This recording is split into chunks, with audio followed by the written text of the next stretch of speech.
जय श्री कृष्णा। कैसे हैं आप लोग? फ्रेंड्स, आज हम जो चर्चा करने वाले हैं वो चर्चा करने वाले हैं सूर्यदेव के राशि परिवर्तन की। तो ये एक वरदान होने जा रहा है सभी राशि के लोगों के लिए। हालांकि इसमें 2-3 राशियां जो हैं उनके लिए कुछ कष्टकारक स्थितियां निकल कर आ रही हैं, बाकी सभी राशियों के लिए। और 2 राशियां ऐसी महत्वपूर्ण हैं जिनके लिए बहुत ही शुभ अवस्था बनने जा रही है, जिसमें कि आपकी भी एक राशि है जो कि मकर राशि से। तो यदि आपकी कुंडली के प्रथम भाव में 10 नंबर बना हुआ है तो ये राशिफल आपके लिए है। कुंडली में कहीं भी चंद्रमा के साथ 10 नंबर बना हुआ है तो ये राशिफल आपके लिए है। कुंडली ना होने की स्थिति में आप इसे नाम राशि से भी देख सकते हैं। यदि अभी तक आपने अपने इस चैनल को सब्सक्राइब नहीं किया है तो प्लीज़ सब्सक्राइब कर लीजिए, वीडियो को लाइक कर दीजिए, चैनल को शेयर कर दीजिए। इससे होगा क्या कि हमारे आने वाले हर वीडियो की नोटिफिकेशन मिल सकेगी आपको सबसे पहले। एक प्यार सा कमेंट करना बिल्कुल ना भूलें। कमेंट से हमें बहुत मोटिवेशन मिलता है, हौसला मिलता है और ये पता चलता है कि आप और क्या जानना चाहते हैं।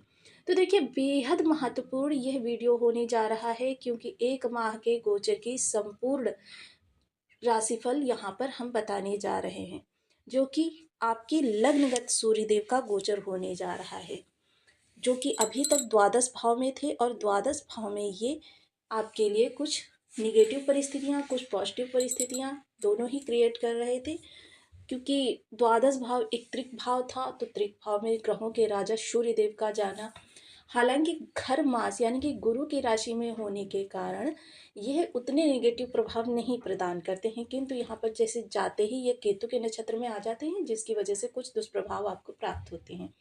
किंतु यहाँ पर अब जब सूर्यदेव आपकी लग्नगत आ जाएंगे, लग्न में ये मकर राशि में आएंगे और इन पर गुरु की, जो कि आपके पंचम भाव में विराजमान है, गुरु की नवम दृष्टि होगी। गुरु की नवम दृष्टि, एक तो केंद्र भाव में सूर्यदेव का आना, दूसरे लग्न में आना, तीसरे गुरु की दृष्टि होना, यानी कि कहें ये सोने पे सुहागा होने जा रहा है। एक चमत्कार की स्थिति आपके जीवन में निर्मित होने जा रही है। क्योंकि सूर्यदेव, क्योंकि लग्न क्या होती है? लग्न आप स्वयं होते हैं, आपका व्यक्तित्व होता है। आपका व्यक्तित्व कितना प्रभावित करता है दूसरों को, ये चीज यहाँ से देखी जाती है। आप स्वयं कितने कर्मठ रहेंगे, आपके विचार किस तरीके से रहेंगे। सबसे महत्वपूर्ण आप ही तो होते हैं जो जीवन के हर क्षेत्र में आगे जाते हैं और रिप्रेजेंट होकर स्वयं के सभी कार्यों को समन्वयित करते हैं।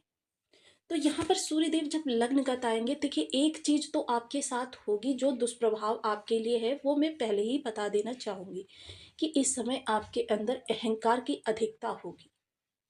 सूर्यदेव जिस भी भाव में जाते हैं, क्योंकि राजा है और राजा के अंदर देखिए जन्मजात अहंकार होता है, तो ये अहंकार उस भाव से संबंधित आपके अंदर आ ही जाता है।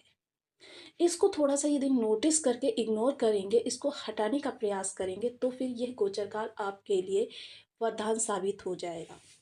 शासन प्रशासन से आपको बहुत अच्छे लाभ प्राप्त होते हुए दिखाई देंगे। सबसे पहले तो जान लेते हैं, क्योंकि बहुत से लोग नए जुड़ रहे हैं, तो उन लोगों को यदि ना पता हो तो सूर्यदेव कारक किन चीज़ों के होते हैं। सूर्यदेव आत्मा के कारक होते हैं, आत्म सम्मान के कारक होते हैं, आत्म शक्ति के कारक होते हैं, पिता के कारक होते हैं, आरोग्यता के कारक होते हैं, शासन प्रशासन के कारक होते हैं। नौकरी में उच्च पद, जिनको भी उच्च पद प्राप्त करना हो उनको सूर्यदेव को बलवान करना बेहद आवश्यक हो जाता है। इसके साथ ही जीवन में चाहे खुशियों में स्थायित्व की बात करें, आपके इनकम में स्थायित्व की बात करें, नौकरी में स्टेबिलिटी की बात करें, हर चीज में सूर्य का होना बहुत आवश्यक है। जहाँ पर स्थायित्व की बात आती है, देखिए कोई भी चीज निरंतर नहीं चलती रहती है, किंतु यहाँ सूर्यदेव जब आपकी लग्नगत आएंगे तो लग्न से संबंधित सबसे पहले आपको आरोग्यता प्राप्त होगी, क्योंकि आरोग्यता के कारक हैं। आपके जो भी व्याधियां शरीर के अंदर व्याप्त थीं, उनका आपको समाधान नहीं प्राप्त हो रहा था, योग्य चिकित्सक नहीं प्राप्त हो रहा था, वो सारी समस्याओं का निवारण होगा। नेतृत्व क्षमता विकसित होगी, नेतृत्व क्षमता, लोगों को हैंडल करना, ये आपके अंदर इस दौरान बहुत अच्छी तरीके से देखा जाएगा। इसके साथ ही देखिए, आपके अंदर जो शासन प्रशासन से जुड़े हुए कार्य आपके पहले से अटके चल रहे थे, कोई डॉक्यूमेंट्स आपको क्लियर करवाने थे, साइन चाहिए था, कोई कॉन्ट्रैक्ट चाहिए था, या जॉब की तैयारी कर रहे थे, क्योंकि आप जो भी जॉब करते हैं उस जॉब में उच्च पद दिलवाते हैं सूर्यदेव। और इस समय केंद्र और लग्न दो दो महत्वपूर्ण बातें हो रही हैं। तो इस समय जब ये केंद्र में विराजमान होंगे, तो केंद्र में इन चीज़ों में यदि आप पहले से प्रयासरत हैं, आईएएस आईपीएस की तैयारी कर रहे हैं, या इस प्रकार का कोई भी कार्य कर रहे हैं जिसमें कि आपको और पदोन्नति प्राप्त करनी है, या आप जो भी कार्य करना चाहते हैं उसमें हायर पद के लिए आप अप्लाई कर रहे हैं, तो यह समय आपके अनुकूल होने वाला है। वहीं सप्तम दृष्टि से जब ये यहाँ पर देखेंगे, तो सप्तम दृष्टि क्या है कि आपका आधा जीवन, आपका जीवन साथी का भाव। तो जीवन साथी के स्वभाव में इस समय थोड़ी सी कर्कशता आएगी, हालांकि बहुत ज़्यादा नहीं होगी कि उसको इग्नोर ना किया जा सके, लेकिन थोड़ी सी स्वभाव में बदलाव आएगा। डेली इनकम करने वाले लोगों के लिए, अब देखिए डेली इनकम से संबंधित लोगों के बारे में एक मिथ है। डेली इनकम यानी कि डेली इनकम में उन लोगों को भी रखा जाता है जो लोग सुबह से लेकर शाम तक मेहनत करते हैं और शाम को उनको पारिश्रमिक प्राप्त होता है। और डेली इनकम में वो लोग भी आते हैं जिनको मंथ एंड में एक निश्चित धनराशि प्राप्त होती है। तो उन लोगों के लिए यह समय बेहद महत्वपूर्ण होने वाला है। कार्य क्षेत्र में किसी प्रकार की समस्या आपके सामने आ रही थी, या कार्य में कोई परिवर्तन करना चाह रहे थे, तो सूर्य देव का यह गोचर आपके लिए बेहद सफलतादायक रहने वाला है। इस समय यदि आप अपनी इनकम को बढ़ाने के लिए प्रयास कर रहे थे, या वेतन वृद्धि का प्रयास कर रहे थे, या किसी अन्य इसी प्रकार की जैसे कि जॉब के साथ में कुछ अन्य कार्य करने का प्रयास कर रहे थे, इनकम का कोई सोर्स जनरेट करना चाहते थे, व्यापार करना चाहते थे, व्यापार में वृद्धि करना चाहते थे, विस्तार करना चाहते थे, इन सब चीज़ों में आपको इस समय पर सफलता प्राप्त होती हुई दिखाई देगी। इस समय थोड़ा सा आपको गुप्त धन के योग भी बनेंगे, क्योंकि आपके अष्टम का स्वामी लग्नगत विराजमान है। तो अटका हुआ धन, गुप्त धन, या फिर इस प्रकार की चीज़ें, जैसे किसी ने आपका धन ले लिया और वापस नहीं करने का सोच रहा है, या कहीं पे आपने कार्य किया था काफ़ी पहले, वो आपको टाल रहा था, टालते टालते वह स्थिति उत्पन्न हो गई कि आप उस धन को बिल्कुल एक तरीके से ना मिला हुआ मान बैठे। इन सभी स्थितियों से इस समय आपका निवारण होता हुआ देखा जाएगा। नौकरी के जो भी योग बने हुए थे, हालांकि समय पर देखिए बहुत से मकर राशि के लोग ऐसे हैं कि जिन पर ऋण की भी स्थिति उत्पन्न हो गई है, क्योंकि आपके कमेंट्स से हमें पता चलता रहता है कि कितने लोगों को पॉजिटिव प्रभाव मिल रहे हैं, कितने लोगों को निगेटिव प्रभाव मिल रहे हैं। तो उन लोगों के भी इस समय पर अगर वो प्रयास करेंगे, देखिए ये चीज़ ध्यान रखिएगा, अगर वो प्रयास कर रहे हैं तो उनके ऋण मुक्ति के योग भी निर्मित होने जा रहे हैं। यह समय काल आपके लिए देखिए बहुत ही विशेष है, और आपके जीवन में तरक्की लाने वाला है।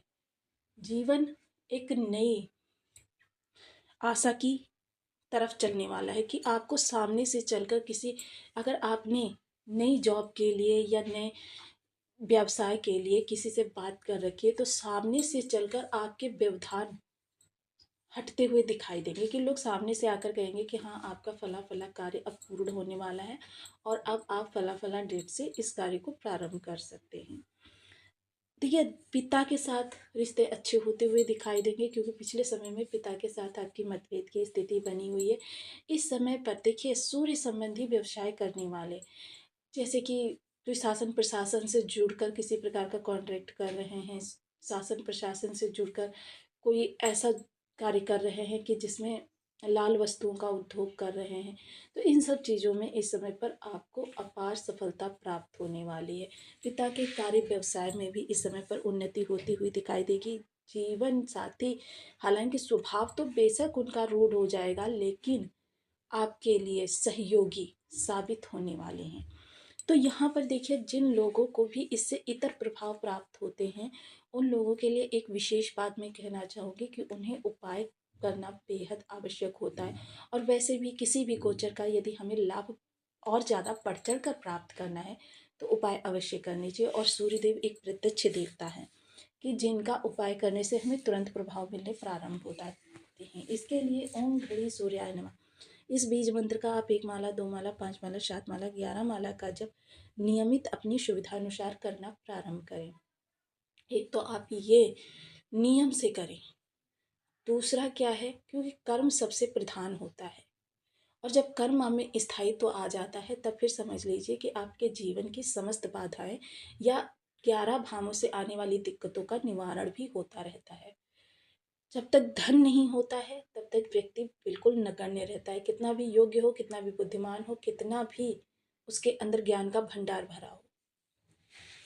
इसके साथ ही देखिए, आप सूर्य देव को नित्य प्रातः जल्दी उठ के अर्घ देना प्रारंभ करें। देखिए, सूर्य के जो उपाय हैं वो किस तरीके से किए जा सकते हैं।